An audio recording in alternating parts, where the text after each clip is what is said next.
I took off the ring I had recovered years ago from the rescue operation, placed it on the table, and said calmly, "I'm done here." The next day, I received a biometric vitals monitoring bracelet from the cemetery center. The device would automatically broadcast my location within 2 hours of death so someone could collect my body. I thought back to that engagement banquet 6 years ago. Vera said she had prepared a surprise, but by sunset, I received a call saying their car had plunged off a cliff. The only recovery was a ring engraved with MG. My mother had screamed that I killed them, and the guests whispered in the heavy rain. Now, I realized all those tears were just a script.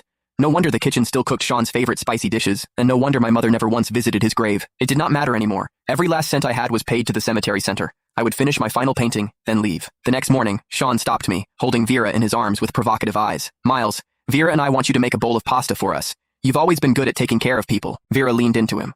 "Sean wants it. Just make it. I'm pregnant, so it's inconvenient for me to cook."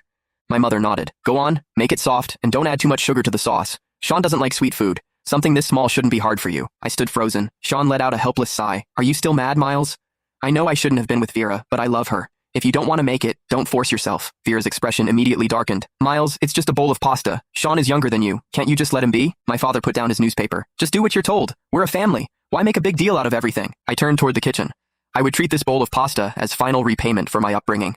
Halfway through the meal, Sean suddenly rushed into the bathroom and vomited violently. Everyone gathered around him as he gasped. "It's nothing. Miles has nothing to do with this. It's just my weak stomach." Vera glared at me in disappointment. "Miles, you can't even tolerate your own brother now? How did you become so cruel?" I looked down at the burns forming on my hand, the pain sharper in my heart than on my skin. My father trembled with anger. "Lock him up. Put him in the storage room so he can reflect. How did the Garrett family end up raising someone like this?" My mother did not object, simply turning away. Vera helped my father shove me into the utility room, and the door locked with a heavy bang. No one wanted my explanation. The cramped, pitch-black space grew suffocating. For a full day and night without water or food, my old illness flared up. My chest twisted in such intense agony that I rolled on the floor, cold sweat soaking my clothes as I weakly hit the door. "Open the door. It hurts. Vera, Mom, I need my medicine." My voice was a whisper, but I kept pounding until my palms were split and streaked with blood. I could not die yet. My paintings still had to be hung in clean frames at the exhibition. When the door finally opened, Vera stood there with a tight expression. Seeing me curled on the floor, a flicker of panic crossed her eyes, and she touched my burning forehead. "You have a fever?